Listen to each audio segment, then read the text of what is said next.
Hey girl, hey. So I just landed in Detroit and I thought, I posted a video earlier a couple days ago and it talked about like, just hit some key points on who I am and what I'm building. And I wanted to go a little bit deeper. So I said, why not do it here in the airport? Because this is where I seem to be spending quite a bit of my time these days. And actually, I'm not complaining about it because these are the things that I once prayed for.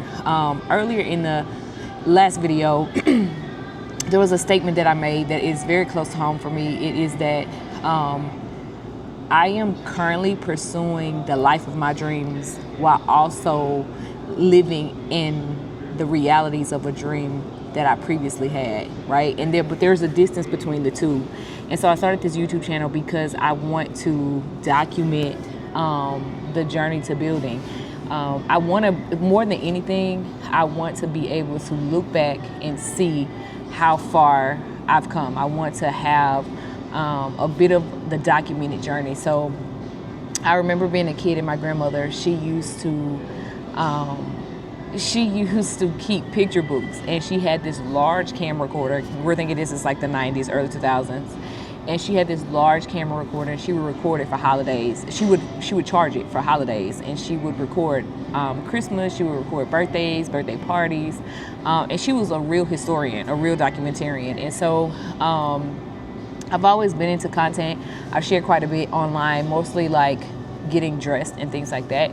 But I want to share a bit of my journey. So currently, today's April 9th, 2026, and I am at a crossroads of a number of things. Number one, I am a single parent, and I have raised my daughter, who is now 19, and we are at a different phase of life, one in which I've kind of looked forward to. She's off starting her own journey in young adulthood, and I am having a little bit more of freedom trying to establish who I am and who I want to be in the coming years and the things that I want to accomplish. So that's real fun. This age of parenting, this period of parenting it's probably like my least favorite, but I don't think it's because of her in particular. I think it's because of just the developmental stage that she's in, and it's very annoying. It's very, very annoying. But I remember being her age where I thought I knew everything. In fact, when I was her age, I was pregnant or already had her. So definitely remembering myself in those days thinking that like I couldn't be told anything. And so she has a little bit of that, which is so annoying. But again, I think it's just a phase and it's developmentally appropriate. So I'm trying to shift how I manage it. So that's one of the crossroads that I'm at. I won't share a whole lot about that, but I just think like before we move forward with the vlogs and with all the things, I think it's important for you to know, just the context of who I am. So a parent, only one child, I'm only having one. I am a doctoral student. So I'm currently pursuing my doctorate. I have about, I would say maybe 15 months left in the program. It is a Doctor of Organizational Development and Change. I'll talk more about that in a different video, but I am a student at Bowling Green State University, and I came into this program because I spent almost a decade in K-12. I taught middle and high school math in the first several years, and then on the back end of my tenure, I taught talented art. I was itinerant when I taught talented art. And the beauty in the role was that, of course, I got to teach art to kids, and it was therapeutic and things like that. It was very entrepreneurial. It felt very contractual. I kind of managed my own schedule. That was lovely. However, the most beautiful thing was that I got to visit multiple campuses throughout the week. And throughout the years, like I got to spend time on different campuses, and so able to just like experience different school cultures. And one thing I will say is that a thriving school has a pulse, right? And so I could just always tell when I entered certain campuses where the morale was a little bit higher versus the ones that it wasn't. So I guess maybe from the very beginning of my career in education, I got really into the experience, like the teacher experience and how they're experiencing work every day.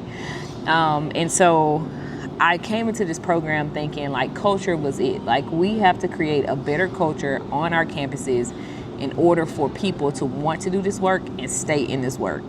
And what does stay mean? It's relative, right? Like, what's the average tenure? How long are people genuinely staying? And like, what should our expectation be? And that's a whole different thing. That's a whole different video. Because I don't know the answer to that. That is something that I'm exploring. However, initially I thought culture is the answer. We're gonna fix the attrition issues by fixing the culture issues. Now, so I came to this program thinking that's what I was gonna do. And I was most attracted to this particular program at BGSU because in the process of them courting me for the program, they embodied everything I felt organizations should be when you're working with them. And it was like the picture perfect model for how I believe K-12 should function. So I came to this program and it's been like literally the best. But of course, as you begin to read research, as you start to read research and like I go down like some real deep rabbit holes, like finding the authors on LinkedIn, looking up more work that the authors have done, and just truly trying to understand the people putting together the project, as well as what they came up with.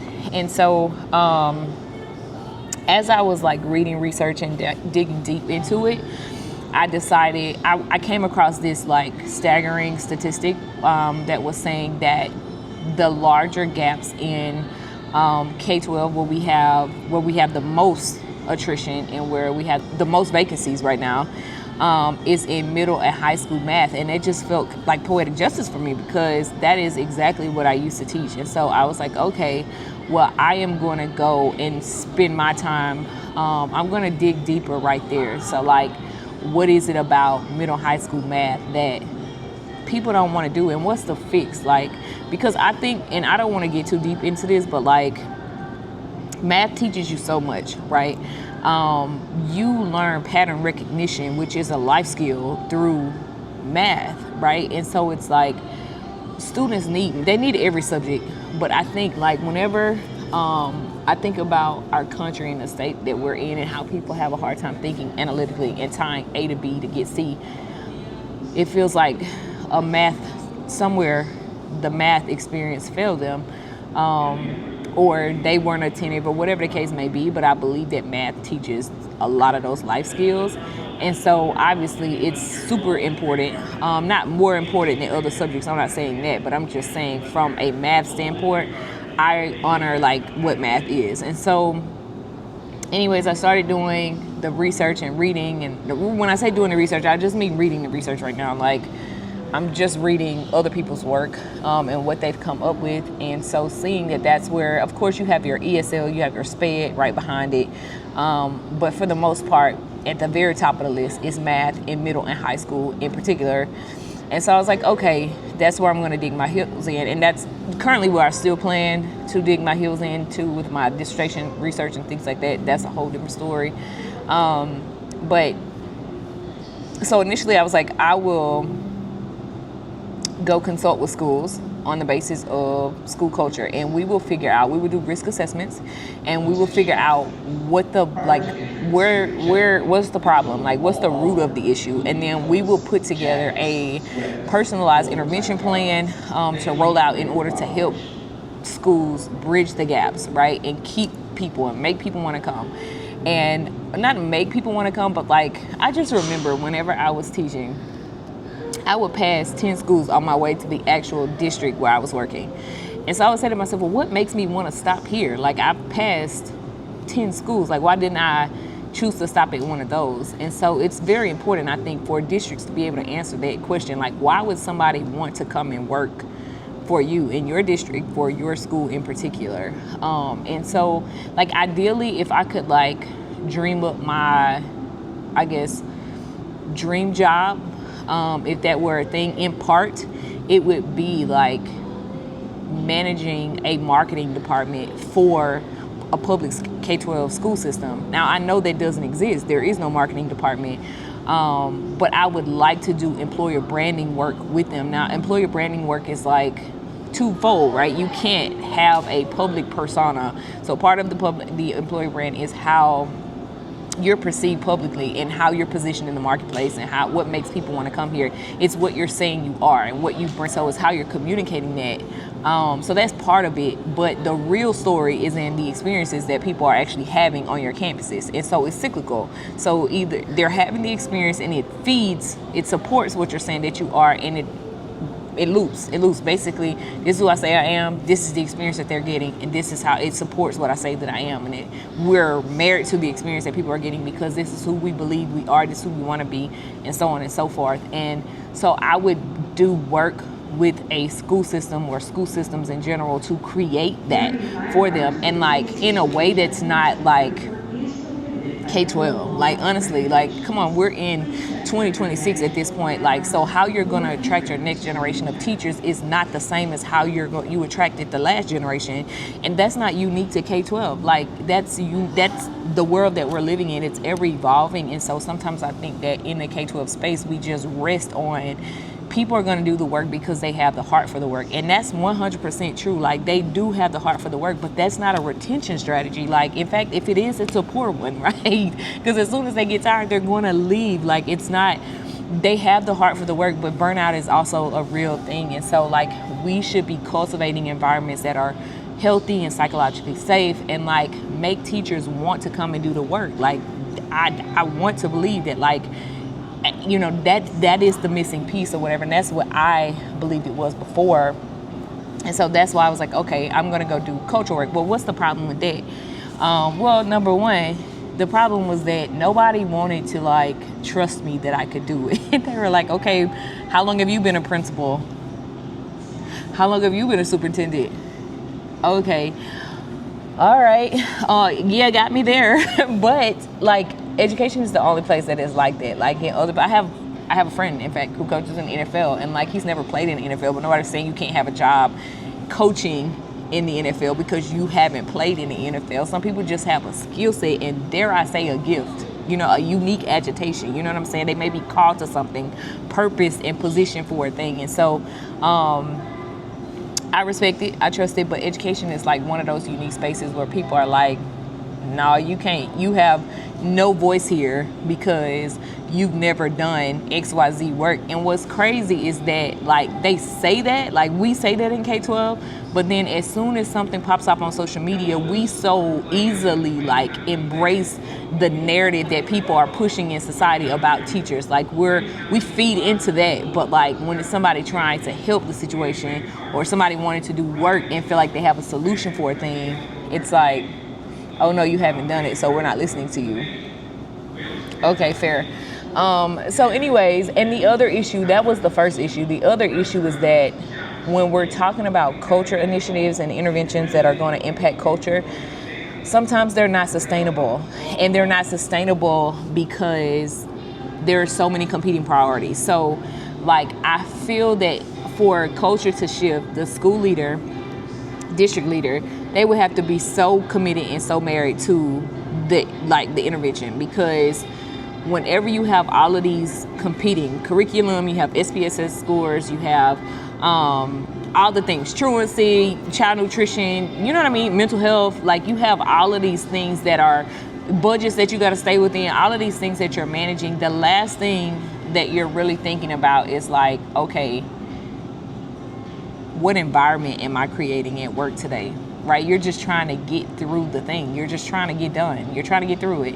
And it's like, I understand it. Like, I literally get it. Like, I 100% see how culture can be like soft language and like one of those things that, you know, it don't have a tangible, immediate return on investment. And so it just becomes less of a priority, even if you have well intentions. And so I was like, okay, not that I don't want to do that work, I 100% do, but I want to provide a more tangible solution for what we're seeing in math, middle and high school math. And so that's how I got to my EdTech aspirations and the things that I'm building in EdTech. And I won't say much about that here, but I was just thinking through like, okay, well, if I can't impact culture, if I can't go work with schools in order to create a better culture, then they're going to have gaps because people are going to leave, right? So then how can I help them with that problem that in a way that's tangible and immediate, that has a quicker return on investment? And that's how I got to the tech piece. I will say that part of the tech piece is to, if you talk to any teacher, which I have been talking to teachers for the last, middle high school math teachers for the past like month and a half. I have been talking to math teachers for the last like month and a half. And I've talked to maybe up near 30 at this point. And you know, when I'm talking to them, a lot of the things that they're saying is that like they're doing these ancillary things that become a distraction to them actually being able to do their job.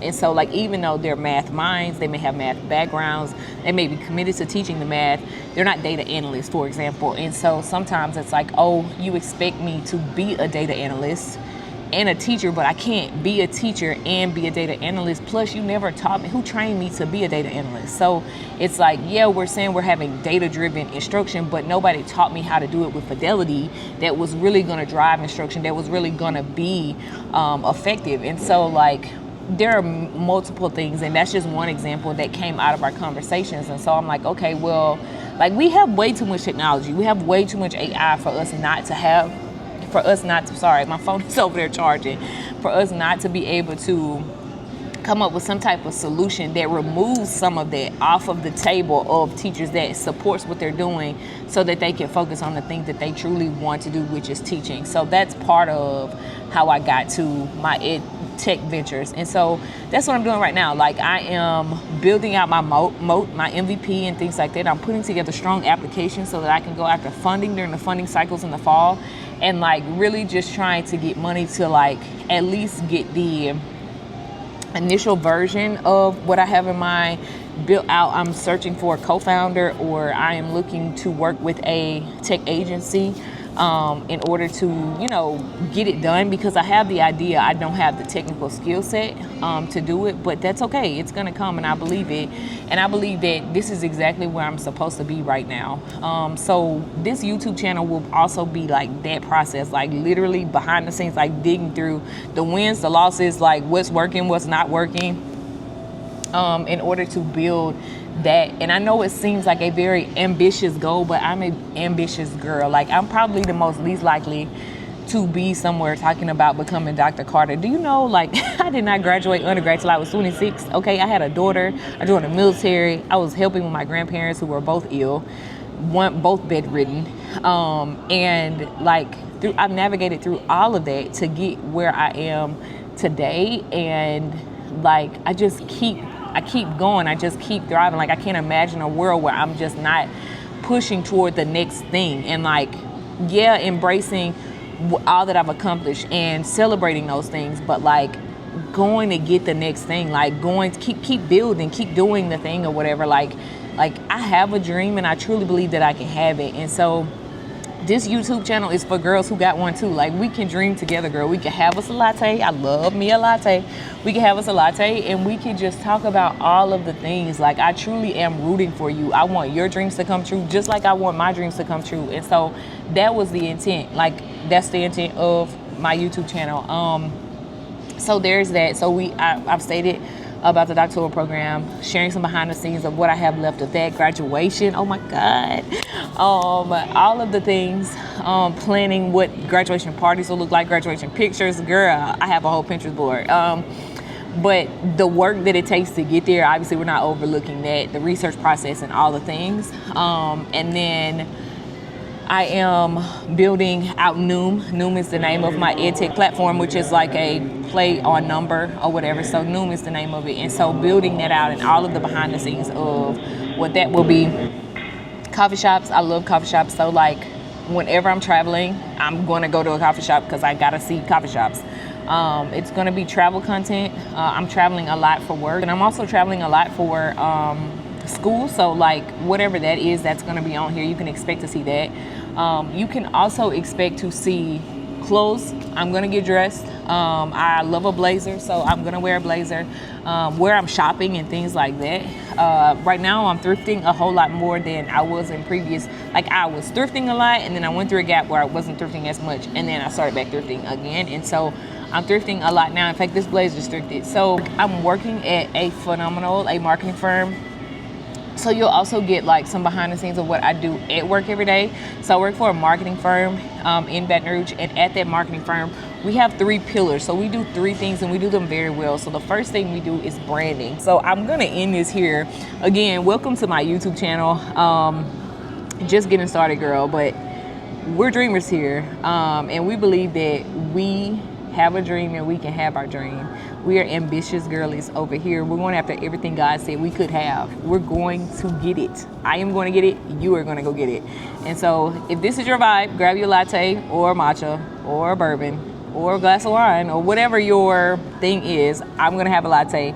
And join me. Hit the button, like and subscribe, and share with a friend. Helping you tell your story, helping you put your hero story together in a very strategic plan to roll out your brand. So we do a lot of that. Then we have a digital media arm. And the digital media arm, we have a full house graphic designer, video editor, videographer. And so we put together a lot of content. And so that helps to support our branding arm, because we're able to tell we're not just giving you a plan, but we're also able to help you implement the plan. So we do that. And then we also have a workforce marketing arm of our business, which is the arm of our business that I'm probably most close to right now. Even though I have a skill set and experience in the other 2, I really enjoy the workforce marketing side of it, because we do a lot of work that are initiatives to reposition industries as preferred employers. And so we have clients in, South Louisiana. The biggest industries there are manufacturing, healthcare, education. And so some of our clients are in those spaces. And so really doing the work, working the initiatives in order to help strengthen their employer brand and their corporate citizenship footprint in order to be perceived and seen and truly be a preferred employer for communities that they serve. And so I really, really like that work, because I care about people at work. I care about people and how they experience work. Like, I don't know about y'all, but I am not a trust fund child. And I mean, it upsets me weekly, but that's not who I am, which means I have to work. Look, for me, I enjoy the work that I do. And I think that you deserve to enjoy the work that you do as well. And so a lot of my work is just about creating those environments that make people want to come to work and make people want to come to work and do their very best work, because it's a mutual, it's not just I'm showing up for a check, right? I'm showing up because I feel like I have a sense of commitment to this company and to this work, because I feel alignment, I feel appreciated, it feels psychologically safe. I'm growing here, I can be developed here. Like, there's so many things that goes into that, and I just think that, if we have to work, we may as well enjoy the work that we're doing. And that could be my life's work, just creating environments that make people want to come work for your brand in general, but particularly K-12. So anyways, I've been talking for a long time. Until next time. And as always, I'm rooting for you.